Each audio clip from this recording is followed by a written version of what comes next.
So, warm welcome again. So, today's topic is understanding ego.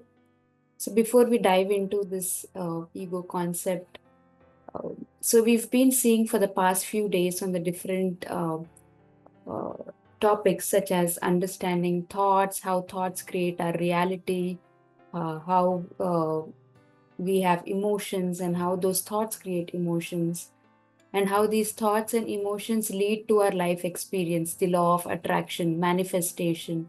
So, all of that. So, we all know that we have certain level of expectations, certain level of comparison. We all know that comparison is not good, but we still have those comparison thoughts. Then we resist change. Whenever we face change, there is some sort of resistance. We know that judging others is bad or judging ourselves is not healthy, but still we have those judgmental thoughts. We have fear of the future, and we have immense self doubt. We have procrastination, and any sort of unhealthy thought pattern. Though we know that they're not healthy, we have those come up in our everyday. So, why do we get all these in spite of having that knowledge or wisdom that we're not supposed to have those? So there is a clear reason, there is a hidden force behind all this, why it happens. So we are going to dive into that concept of ego today. So ego is a very huge topic, but today I'll be touching upon the basics, which should be enough to understand as part of this program. So as I said, what holds us back? Why do we have that certain thought patterns? Why do they repeat? Why is it hard to accept things as they are? And why do we resist change? Even though we are used to uh, many changes, for instance, I grew up with a lot of change since childhood. As I grew up in multiple places across India, I was exposed to a lot of cultures very early on, different sort of languages, different sort of culture, different sort of people, mindsets, beliefs.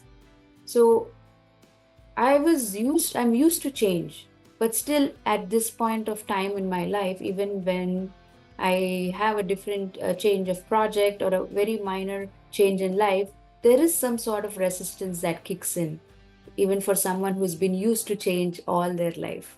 So why do all these come up?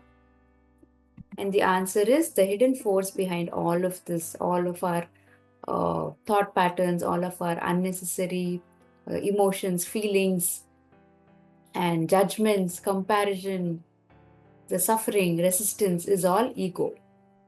So, what exactly does ego mean? Ego is a sense of self, it is the way we perceive ourself in this world, the way we create meaning to our identity in this world. It is a Latin word which has a meaning of I or self, the feeling of self or I.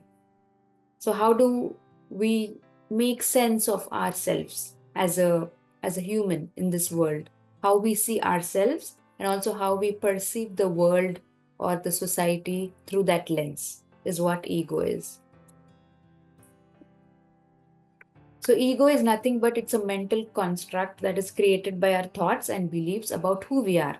Like the idea that whole concept of self-image that we build over time since childhood based on several experiences, perceptions, what our parents told us, about ourselves, and how we started operating with those beliefs in our mind, and how we view the world with those beliefs, and how we receive things from the world is what ego is, the self-image that we build about ourselves. So, so why is it important? Why is it even important to understand ego? Like, right, we hear the term ego used very casually in conversations uh, as a sense of tantrum or having too much arrogance or pride by others. They say that person has too much ego, just as a replacement for arrogance or pride. But in reality, ego is not just arrogance and pride. Ego can also be insecurity, fear, and there are a number of connotations that are attached to ego. So, why is it even necessary to understand this whole concept of ego? Is because it is the central theme for human suffering. It plays a role, vital role in human suffering. Any sort of suffering, from being, procrastination to major sorts of suffering like depression. Everything is linked to ego. So it is the feeling, it is ego is nothing but the feelings that arise from our identity, because ego is identity, right? The sense of self that we have, the identity that we create about ourselves. So the feelings that arise from that identity. So when somebody is depressed and they are seeking medical help and they go to a therapist, the first thing the therapist does is to understand their thought patterns, because they want to know where their ego is coming from.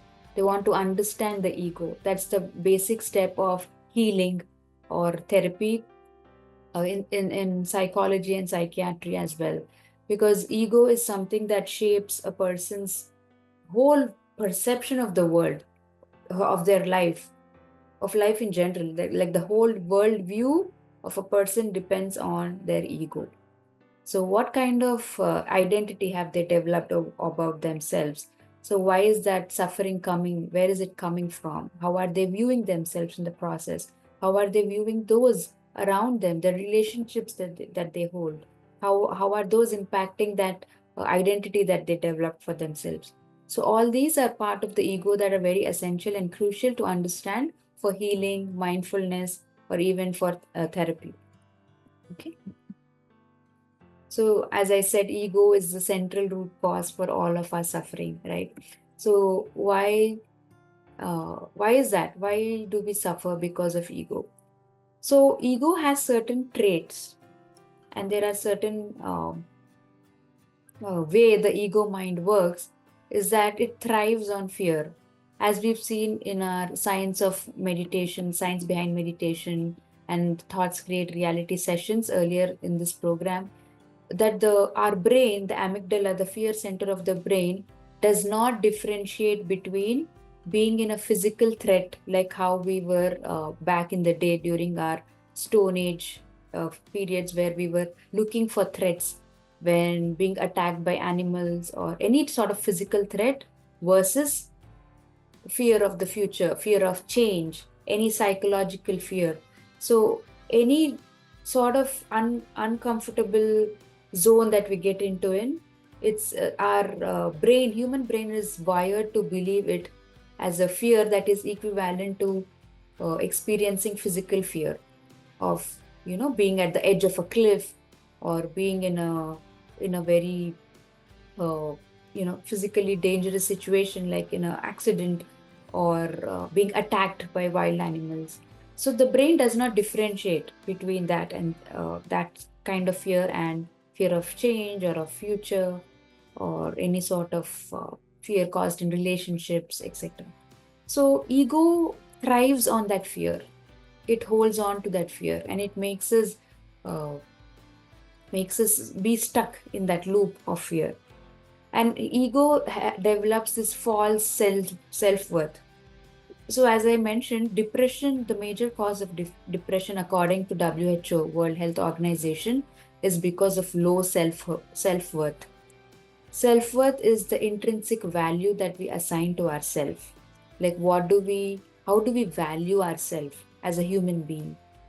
So self-worth is of two types. True self worth is understanding that we are valuable irrespective of anything and everything. But there is this other form of self worth called ego based self worth, which is the false self worth. That is developing self worth depending on conditions. Like, if I do so and so, I am worthy. If I be so and so, I am worthy. If I'm associated with so and so people, I'm worthy. All most of us have this kind of false self-worth in us. A personal example: when I was a child, like majority of my life, I had an identity, or I assigned value to myself based on my ability to perform academically. So I used to see myself worthy if I was a good student, or if I was able to get good grades, or if I was able to perform well. And whenever that hit, whenever my performance deteriorated, or whenever I saw myself struggling to find a job, or whenever I saw myself not being one of the top rankers or performers at school or in college, my self-worth used to get hit, because my identity, my ego, my worth, my value is attached to that performance or academically being perceived as brilliant. So I had a lot of attachments like this early on, most of my life, when I look back and when I developed this awareness or understanding of the ego, that we attach these identities to too many. For someone, it can be the kind of house that they live in. Their worth is attached to the house that they live in, the car that they drive, the job that they do, the way people see them, because we want the world to view us as a certain way. I wanted the world to think of, okay, Srujana is so and so student. She's good student. She is a good performer. Somebody else might want the world to view them as, uh, that person is very productive. They want to be perceived as someone who's very productive. They cannot be without doing things always. And different labels, different judgments, we are not even aware that we have these attachments to our self-worth and how we view ourselves and how we want the world to view us. Okay. So another form of major suffering is comfort zone. So ego keeps us trapped in comfort zone. It could be anything, being comfortable in the same old foods that we eat, to something major like being comfortable in the city, in the job. So whenever there is slight difference or slight push from that comfort zone, we feel that resistance. That is because of the ego. That fear that comes when you're stepping out of your comfort zone, that comes from the ego. And ego clings to control. Ego likes to be in control.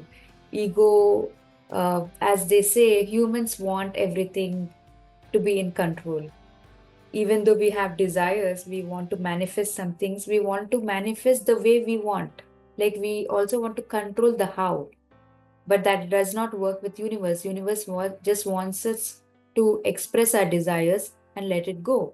But most of us, we tend to cling to that desire too, that we want to control how it comes to us, the process, right? So humans, as a human being, we want to have control over a lot of things just to feel safe.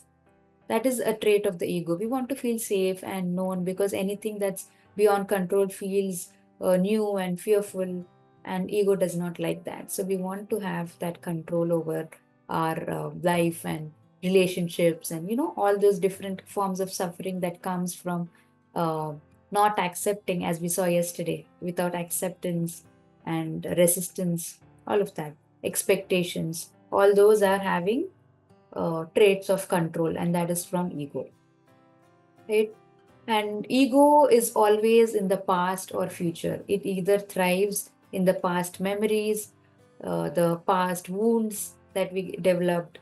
uh, Even after 20 years, people still remember when someone hurt them 20 years ago, and they keep repeating those thoughts and that experience in their mind, that it ruins their precious energy, time, and the present moment, which is the absolute reality.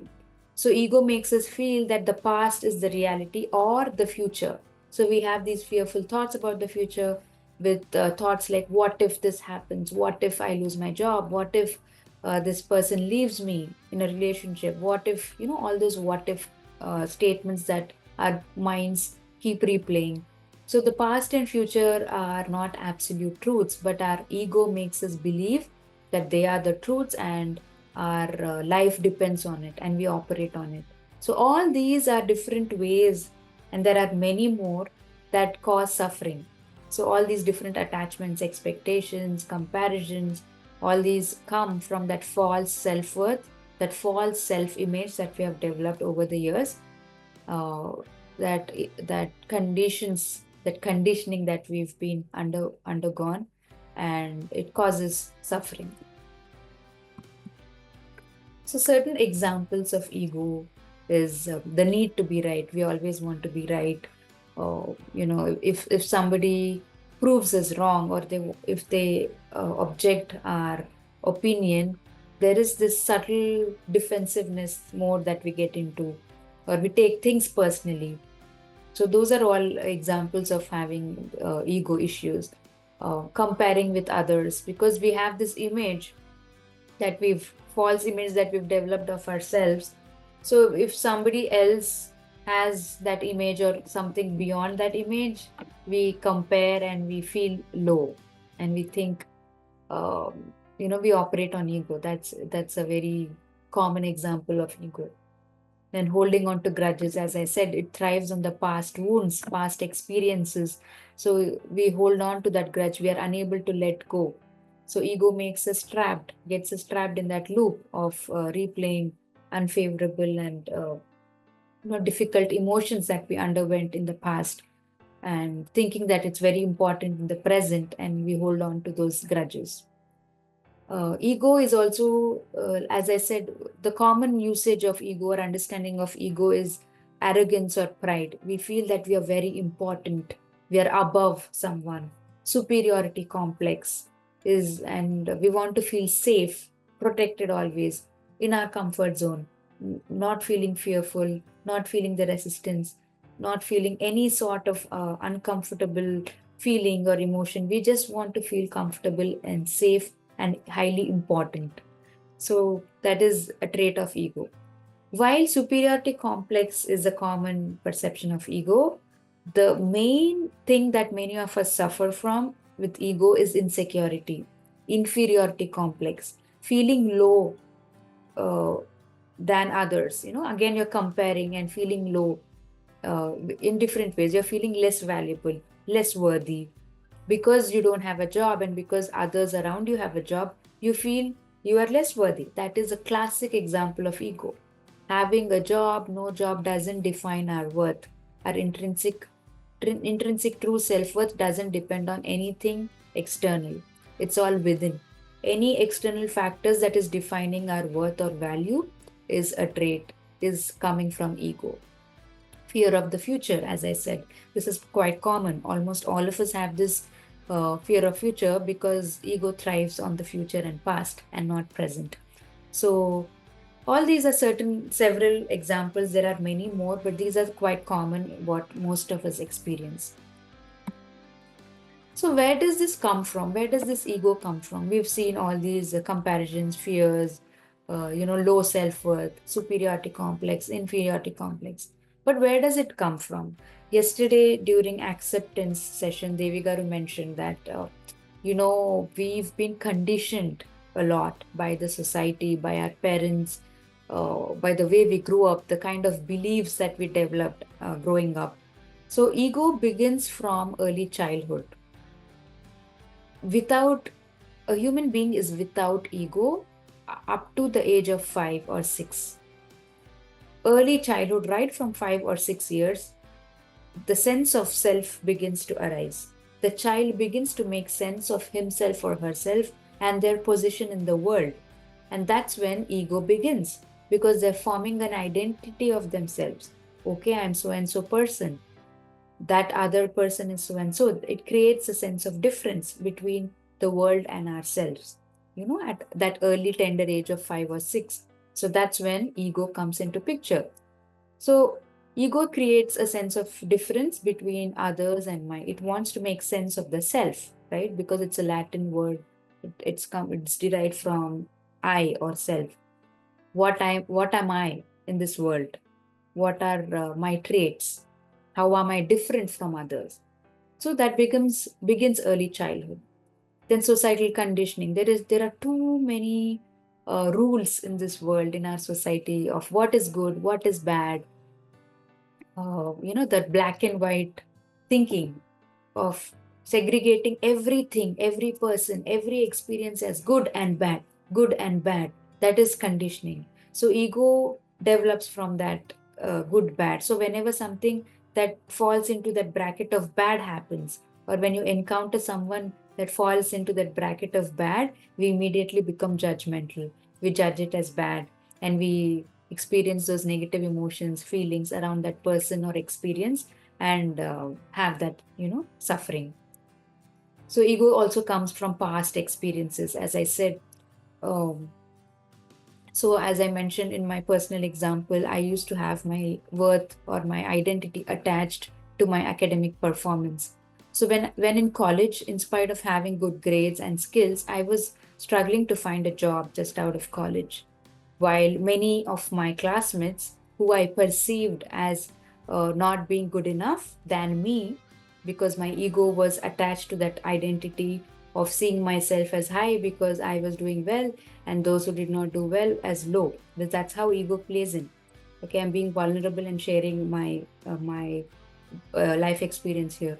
So the moment I was not finding a job, it shattered, my world shattered, because my identity and worth was assigned so much to this uh, belief that I was doing well, I'm a good student, I need to get a job.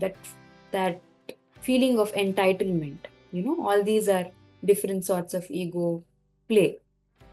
So that past experience of, all my life I've been this, but now I'm not finding a job, was caused a lot of suffering. I was very low, almost like a depressed person, because that suffering has arrived because I had all these past experiences and beliefs of my own self, and how I was being viewed in the world, and how I am viewing myself and others in the world.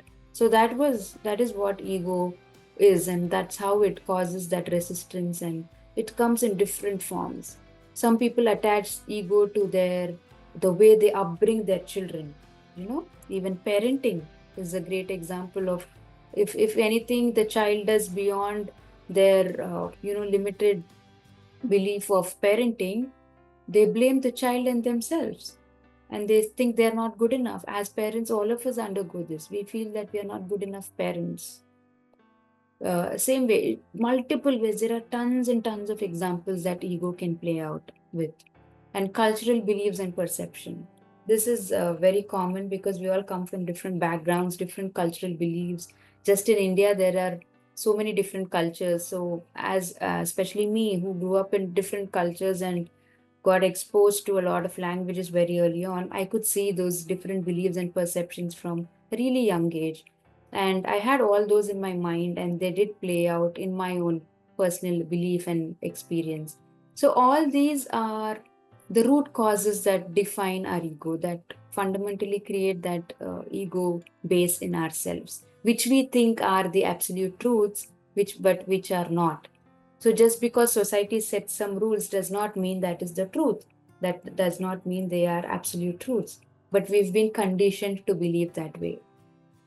Like a lot of conditioning is being seeing a difference between man and women. Women are not supposed to do a so and so. Women are not supposed to be so and so. All this is societal conditioning. So if we are within that box, if we are operating with that mindset of women is limited to only this, and man uh, is allowed to do a lot more, then we operate from that belief, we operate from that experience, we view every man and woman with that experience, we raise our children with that experience. So all these beliefs are they play a crucial role in parenting, and also the way we see ourselves and the world.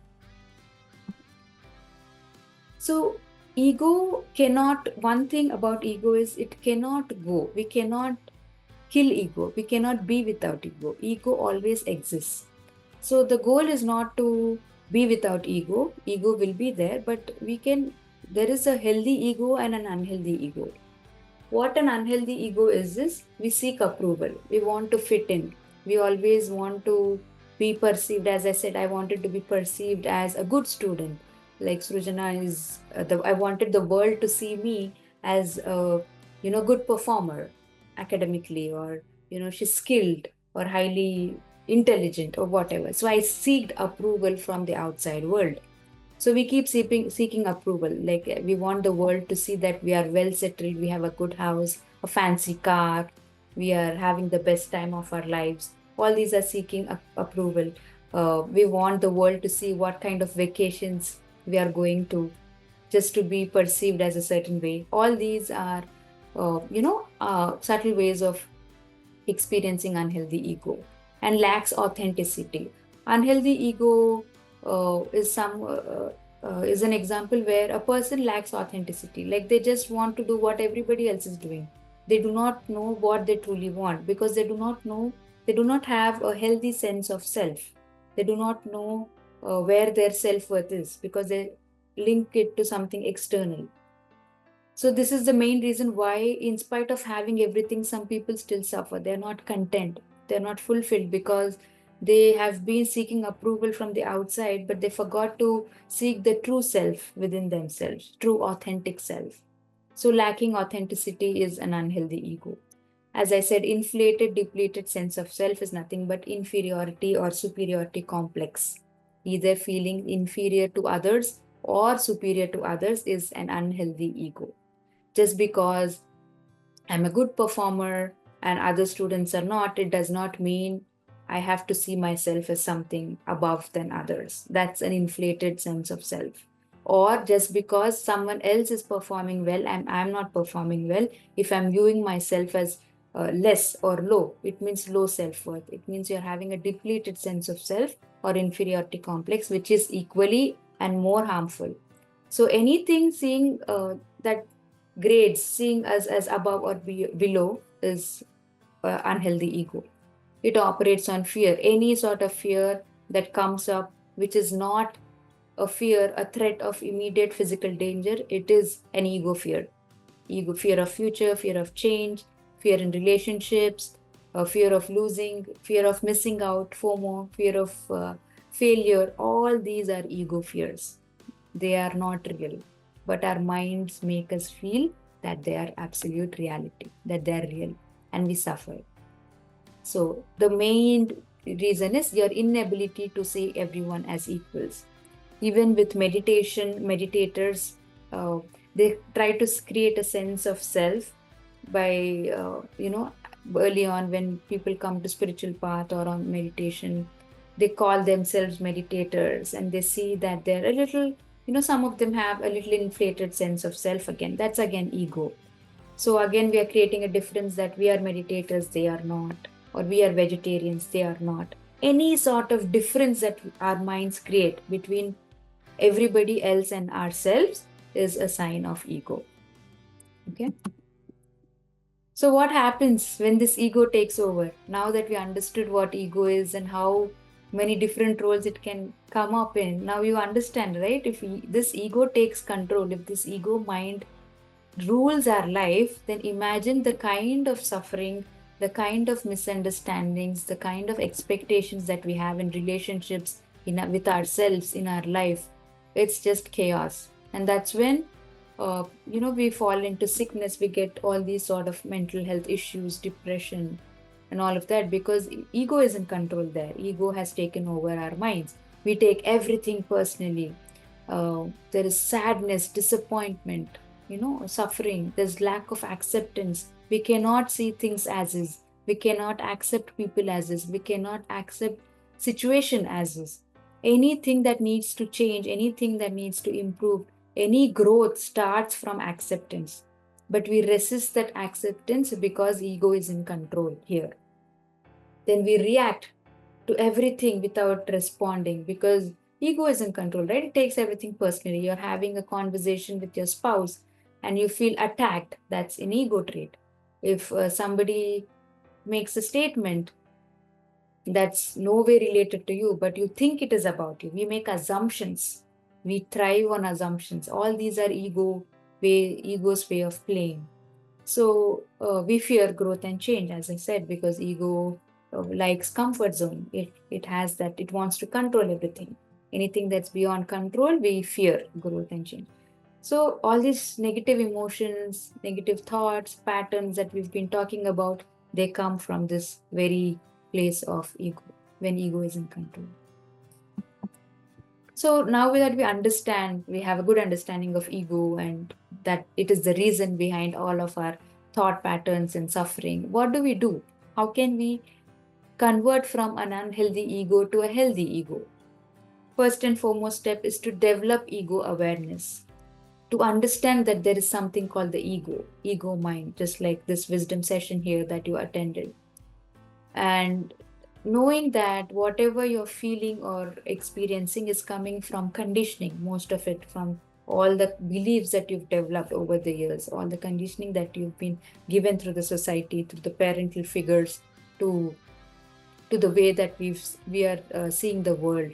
That awareness, where are my thoughts coming from, where are my these emotions coming from, all that is the root cause is always ego. So what is that ego pattern, what is that ego conditioning that I have? So that is ego awareness, self awareness, and understanding that ego thought or that ego emotion is not the reality. Just because I've been grown up with the belief of good and bad, black and white, it does not mean that is the reality. Reality is just as is. If it is gray, we just have to see it as gray, not black or white. That black and white thinking should be gone if you want to experience true joy. So, segregating, judging everything as good, bad, putting them in boxes, putting people in boxes is not a sign of healthy ego. So, understanding, developing that ego awareness, and understanding that everything that my mind tells, everything that comes from the ego is not the reality. Anything that we are experienced due to a past wound or past unfavorable experience should not ruin your present experience. If it is ruining, it means the ego took over and it is giving you a distorted view of the present reality. Okay. So this is where meditation comes in again. So the whole process of meditation, as we've been seeing over the past 2 weeks with different sessions, how meditation helps us, reduce those thoughts, because we keep coming back to the breath. We don't engage with those thoughts. We don't engage with those emotions that come up.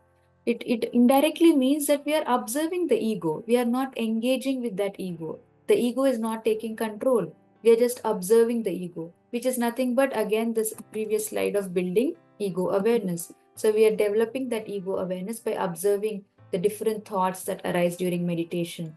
Because we come back to the breath, we keep focusing on the breath. We are not reacting to those thoughts and emotions that come up, to those ego patterns that come up.